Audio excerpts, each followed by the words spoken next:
కరివేపాకు వాసనతో, కారం మసాలా రుచితో అదిరిపోయే కరివేపాకు చికెన్ ఫ్రై ఎలా చేయాలో ఈరోజు చూద్దామండి. ఒక్కసారి ఇలా చేసి చూడండి. అన్నంలోకి చాలా టేస్టీగా ఉంటుంది. అందుకోసం ముందుగా క్లీన్ చేసిన చికెన్లోకి ఉప్పు, పసుపు, అల్లం వెల్లుల్లి పేస్టు, ఆయిల్ వేసుకొని స్టవ్ మీద పెట్టుకొని నీళ్ళంతా ఇంకిపోయేంత వరకు మంచిగా కుక్ చేసుకొని పక్కన పెట్టుకోవాలి. ఇంకా స్టవ్ పైకి ఇంకొక బాండిల్ తీసుకొని అందులోకి ఆయిల్ వేసుకోవాలి. ఆయిల్ హీట్ అయిన తర్వాత జీడిపప్పు వేసుకొని ఫ్రై చేసుకోవాలి.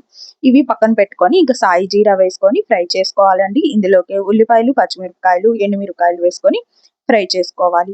ఈ ఉల్లిపాయలు బాగా మగ్గిపోయిన తర్వాత మనం ముందుగా కుక్ చేసి పెట్టుకున్న చికెన్ని వేసుకొని మంచిగా 10 నిమిషాల వరకు ఫ్రై చేసుకోవాలి ఆయిల్లో.